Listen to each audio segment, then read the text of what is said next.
Assalamualaikum warahmatullahi wabarakatuh. Salam Om Swastiastu, Namo Buddhaya, salam kebajikan. Halo semuanya, kami dari kelompok 9 Maki Project. Kami akan mempresentasikan hasil video animasi kami mengenai sistem reproduksi wanita. Sebelumnya perkenalkan, nama saya Firdaia Rahmani dengan NIM pendek 25128 bersama teman saya. Saya Hafiz Risa Fitrianto dengan NIM pendek 25129. Saya Haidar Ali Pangestu dengan NIM pendek 25130. Pada video kali ini, kami akan membahas anatomi, fungsi, hubungan anatomi dengan fungsinya, serta beberapa aspek klinis dari organ-organ penyusun sistem reproduksi wanita.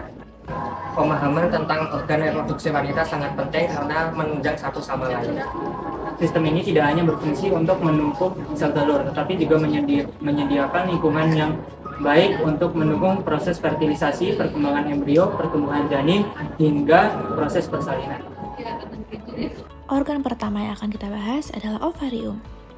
Ovarium merupakan organ reproduksi wanita yang berpasangan dan berbentuk oval menyerupai buah almond dengan ukuran rata-rata sekitar 3 x 2 x 1 cm.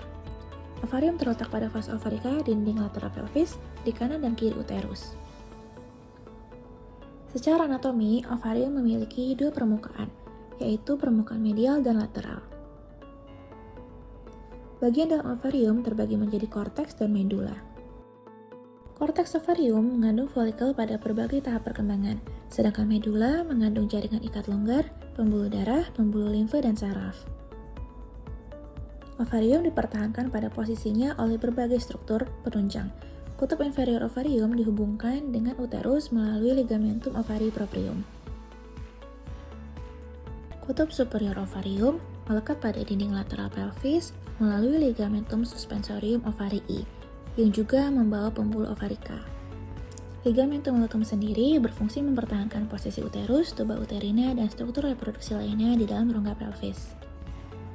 Suplai darah utama ovarium berasal dari arteri ovarika yang merupakan cabang langsung aorta abdominalis dan beranastomosis dengan cabang arteri uterina.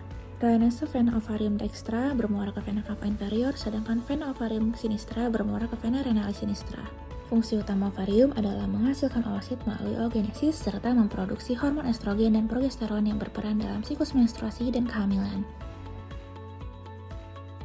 Salah satu kelainan yang sering ditemukan pada ovarium adalah Polycystic Ovary Syndrome atau PCOS, yaitu gangguan hormonal yang ditandai oleh adanya banyak folikel yang gagal mengalami pematangan sempurna sehingga dapat menyebabkan gangguan ovulasi, menstruasi tidak teratur, dan infertilitas. Tuba uterina atau tuba falopi. Apa itu tuba falopi? Tuba falopi adalah saluran sepanjang 10-12 cm yang menghubungkan ovarium dan uterus. Tuba falopi terbagi atas 4 bagian, ada ismus, ampula, infundibulum, dan fimbrial, yang fungsinya menangkap ovum yang dilepaskan oleh ovarium saat ovulasi. Setelah itu, ovum akan bergerak melalui tuba falopi menuju uterus. Fungsi utama tuba falopi adalah menangkap ovum, menjadi tempat terjadinya fertilisasi, dan mengangkut zigot menuju uterus. Sebagian besar proses fertilisasi berlangsung di bagian ampula. Pergerakan ovum dan zigot dibantu oleh silia epitel dan kontraksi otot polos dinding tuba. Salah satu kondisi klinis penting yang berkaitan dengan tuba falopi adalah kehamilan ektopik. Pada keadaan ini, embrio berimplantasi di luar uterus, paling sering pada ampula tuba falopi. Kondisi tersebut dapat menyebabkan pendarahan hebat dan merupakan keadaan yang membutuhkan penanganan secepatnya. Organ berikutnya adalah uterus atau rahim. Uterus merupakan organ berongga berbentuk seperti buah pir terbalik yang terletak di rongga pelvis minor. Secara anatomi, uterus terdiri atas fundus, corpus uteri, isthmus, dan cervix. Dalam posisi normal, uterus berada dalam keadaan anteversio dan anteflexio. Artinya uterus sedikit condong ke depan di atas kandung kemih. Dinding uterus tersusun atas 3 lapisan utama. Lapisan paling luar disebut perimetrium yang merupakan bagian dari peritoneum. Lapisan tengah disebut myometrium yang tersusun dari otot polos dan merupakan lapisan paling tebal. Endometrium itu lapisan terdalam yang mengalami perubahan siklis selama siklus menstruasi.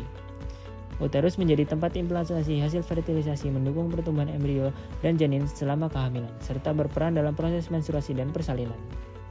Ketebalan myometrium memungkinkan terjadinya kontraksi kuat selama proses persalinan. Sementara itu, endometrium menyediakan lingkungan yang ideal untuk implantasi dan perkembangan awal embrio.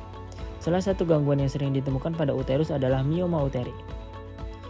Mioma merupakan tumor jinak yang berasal dari lapisan miometrium dan dapat menyebabkan nyeri pelvis serta perdarahan menstruasi yang berlebihan.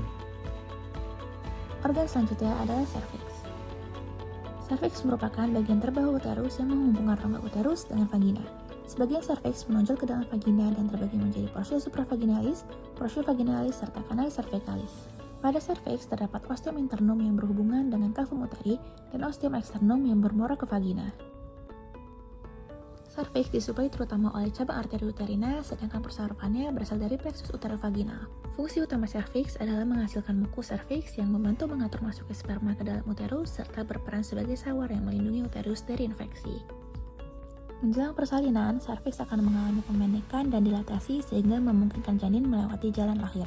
Sebagian besar kasus kanker serviks disebabkan oleh infeksi human papillomavirus atau HPV. Pencegahan dapat dilakukan melalui vaksinasi HPV dan pemeriksaan pap smear secara berkala. Vagina.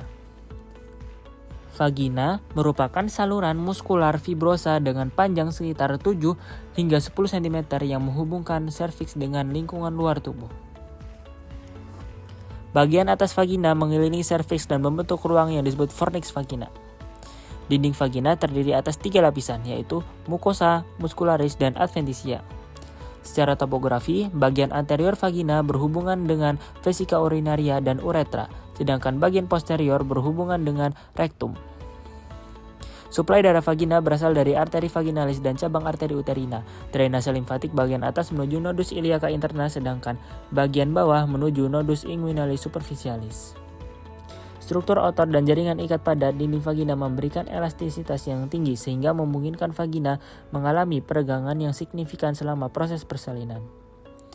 Gangguan klinis yang sering ditemukan pada vagina adalah vaginitis. Vaginitis itu peradangan akibat infeksi bakteri, jamur, atau parasit. Gejala yang umum meliputi keputihan, rasa gatal, dan ketidaknyamanan pada area genital. Dapat disimpulkan, sistem reproduksi wanita terdiri atas ovarium, tuba uterina, uterus, serviks, dan vagina. Setiap organ memiliki struktur anatomi yang khas yang saling mendukung satu sama lain, mulai dari perkembangan janin, embrio, implantasi, hingga persalinan. Pemahaman mengenai anatomi dan fungsi-fungsi organ reproduksi wanita juga sangat penting untuk memahami berbagai kondisi klinis yang sering dijumpai seperti PCOS, kehamilan ektopik, mioma uteri, kanker serviks, dan vaginitis. Terima kasih sudah menyaksikan. Semoga materi yang disampaikan dapat menambah pemahaman mengenai sistem reproduksi wanita.